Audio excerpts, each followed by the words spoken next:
Voice, आज की आवाज।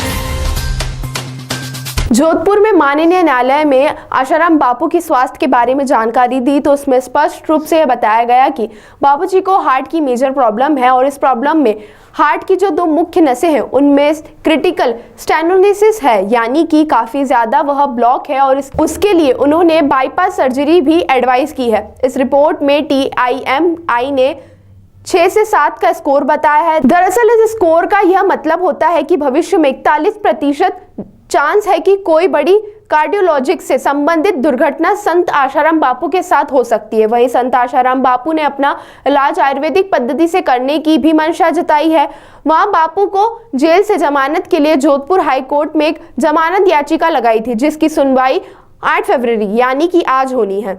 डॉक्टर अशोक ठाकुर ने कहा कि 2022 में सुप्रीम कोर्ट ने स्पष्ट कहा है कि कैदी को खराब स्वास्थ्य के आधार पर अंतरिम जमानत देने में उदारता बरतनी चाहिए और ऐसे में बापू आशाराम के स्वास्थ्य खराब होने के बावजूद उन्हें बेल नहीं दी जा रही है, जो कि मौलिक अधिकारों का खुलेआम उल्लंघन दिखाई दे रहा है। दरअसल संत आशाराम बापू जी के स्वास्थ्य की स्थिति अत्यंत नाजुक है। डॉक्टर के अनुसार आशाराम बापू को 13 जनवरी से जोधपुर के एम्स अस्पताल में कार्डियो की ICU में भर्ती कराया गया है। वहीं एम्स की रिपोर्ट के अनुसार उनके हृदय में 3 गंभीर ब्लॉकेज हैं, जिससे आशाराम बापू को लगातार रक्तस्राव भी हो रहा है और इसी वजह से उनका हीमोग्लोबिन का स्तर भी लगातार गिरते जा रहा है। इस गंभीर शारीरिक स्थिति को देखते हुए हाल ही के दिनों में जोधपुर हाई कोर्ट में पैरोल के लिए याचिका दायर की गई थी। पूरे देश भर में मातृ-पितृ पूजन दिवस प्रतिवर्ष की तरह इस वर्ष भी चालू हो गया है और पूरे देश भर में, क्योंकि एक दिन नहीं मनाया जाता, 14 तारीख को तो विशेष होता ही है, लेकिन विगत पिछले 10 तारीख से लेकर के और आने वाली 20 फरवरी तक पूरे देश भर में सभी विद्यालयों में, कॉलेजों में, और ख़ास बात इस मातृ-पितृ पूजन दिवस की है कि एक ऐसा पर्व है जिस पर्व को सभी लोग मनाते हैं। ईद सभी नहीं मनाते, दिवाली सभी नहीं मनाते, क्रिसमस सभी नहीं मनाते। क्रिसमस ईसाई मनाते हैं, ईद मुसलमान भाई मनाते हैं और हिंदुओं के त्यौहार तो 40 त्यौहार है, होली, दिवाली, जन्माष्टमी, शिवरात्रि। पर खास बात ये इस मातृ-पितृ पूजन दिवस की है कि इसको सभी वर्ग के, सभी धर्म के लोग मनाते हैं एक ही मंच पर आकर के। तो इस बार 14 फरवरी को प्रतिवर्ष की तरह मातृ-पितृ पूजन दिवस पूरे इंदौर के बीचों बीच जो शहर में दशहरा मैदान है, उस दशहरा मैदान में मातृ-पितृ पूजन दिवस शाम को 5 बजे से शुभारंभ होगा। आप सभी उसमें सादर आमंत्रित हैं। ये अनोखा पर्व, ये अनोखा उत्सव देखने लायक होता है। सचमुच में सभी के भीतर जो परमात्मा छुपा हुआ है, उस परमात्मा का दर्शन होता है। माता पिता की आंखें भी नम होती है, बच्चों की आंखें भी नम होती है। माँ तो माँ होती, पिता तो पिता होते हैं। तो ऐसा अनोखा पर्व जिन विश्ववंदनीय संत श्री आशाराम जी बापू जी ने हमको, पूरे देश को, पूरे विश्व को दिया है, और बड़ी विडंबना है कि ऐसे संत को विगत 11 वर्षों से जेल में रखा हुआ है। आरोप जो है सिर्फ आरोप है, लेकिन प्रूफ कुछ नहीं है। सिर्फ पोक्सो को आधार बना करके और उनको जेल में रखा हुआ है और हमारी तरफ से इतने सारे साक्ष्य देने पर भी हमारी कोई सुनवाई नहीं हो रही है। पिछले 22-24 दिन से उनको एम्स हॉस्पिटल में जो है वो अपना ट्रीटमेंट करवा रहे हैं, जिनको अभी डॉक्टर साहब उसके बारे में विस्तार से आपको सारी जानकारी देंगे। इतना उनका हेल्थ और स्वास्थ्य गिरा, उसके बावजूद भी एक भी दिन की उनको पैरोल नहीं दी जा रही है, एक भी दिन की जमानत नहीं दी जा रही। अब तो एम्स हॉस्पिटल ने भी अपने हाथ खड़े कर दिए। उसने कहा कि भाई हमने अपने तरीके से ट्रीटमेंट किया है, अब बड़े हॉस्पिटल में ले जाइए। अब बड़े हॉस्पिटल में ले जाएं, लेकिन हम तो चाहते हैं ना कि हम अपने तरीके से अच्छे से ट्रीटमेंट दें, आयुर्वेदिक उपचार हम कराना चाहते हैं। तो हमारी तो न्यायपालिका से और सरकार से यही प्रार्थना है कि बापूजी को जल्दी से जल्दी रिहा किया जाए और वर्तमान में अभी उनको पैरोल पर छोड़ा जाए और या तो उनको रिलीज किया जाए ताकि वो अपने स्वास्थ्य अच्छे से इलाज करवा सके अपने मनपसंद।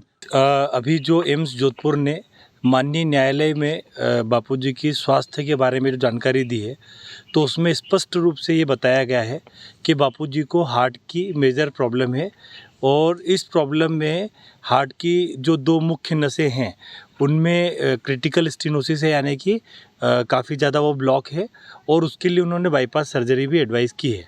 उसी रिपोर्ट में TIMI स्कोर, टीमी स्कोर कहते हैं, वो 6/7 है। इस स्कोर का ये मतलब होता है कि भविष्य में 41% चांस है कि कोई बड़ी कार्डियक से संबंधित दुर्घटना हो सकती है। तो इसका मतलब है कि अगर इसको एक साधारण भाषा में कहूँ तो हर 2 व्यक्ति जिनको ये स्टेज की तकलीफ़ है उनमें से एक को गंभीर हार्ट का खतरा है। तो इस तरह से कि अति गंभीर खतरा है। साथ ही साथ जब भर्ती किया तो ये पाया गया कि खून काफ़ी कम हो रहा था और उसके लिए जब जांच करी गई तो ये इसमें निकला, एक कैप्सूल एंडोस्कोपी जांच होती जिसमें ये पता चला कि छोटी आंत में जगह जगह पर कई सारे छाले हैं और उस जांच के दौरान ही उन छालों में से कुछ छालों में से एक्टिव ब्लीडिंग यानी लगातार रक्तस्राव भी हो रहा था। तो इसलिए जो बाकी सारा हार्ट वाला इलाज था वो रोक के और पहले ब्लीडिंग रोकने का इलाज किया गया।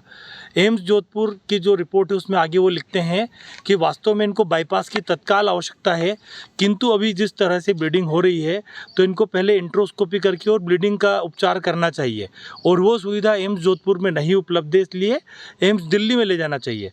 और जब एम्स दिल्ली में जब ये ब्लीडिंग बंद हो जाए तब बाईपास करना चाहिए, जब तक जो कार्डियक रिस्क है वो तो आपके साथ में है ही है। तो ये सारी चीज़ ये बताती है कि किस तरह से बापूजी की 86 साल की उम्र में स्वास्थ्य की स्थिति अति गंभीर है, एक बात। इसके अलावा जब डॉक्टर्स का एक बोर्ड होता है, जब बापूजी से मिलने गया तो उन्होंने बापूजी को ये सारी बातें समझाई कि आपका जो वर्तमान कंडीशन है तो इसमें अगर हार्ट का इलाज करते हैं तो ब्लीडिंग का खतरा, और ब्लीडिंग का इलाज करते हैं तो उसमें हार्ट का इलाज छूट जाता है। तो इस तरह से दोनों चीज़ें आपस में कंट्रोवर्सी यानी एक दूसरे के अपोजिट नेचर की है और काफ़ी खतरा है। तो इन सारी चीज़ों को समझ के बापूजी ने ये निश्चय किया है कि वो इससे ज़्यादा सुरक्षित इलाज जो अभी आयुर्वेदिक इलाज है वो करवाना चाहते हैं। और निश्चित रूप से भारत में जो मानव अधिकार है तो हमारे जो बापूजी है उनके भी मानव अधिकार है और उनको इस गंभीर अवस्था में उनके मानव अधिकार के हिसाब से वो जो चाह रहे हैं उस इलाज के लिए तत्काल बेल मिलना चाहिए और उसकी फैसिलिटीज़ को उनको यूज़ करने की छूट देना चाहिए। पैरोल की अर्जी कब लगाई थी?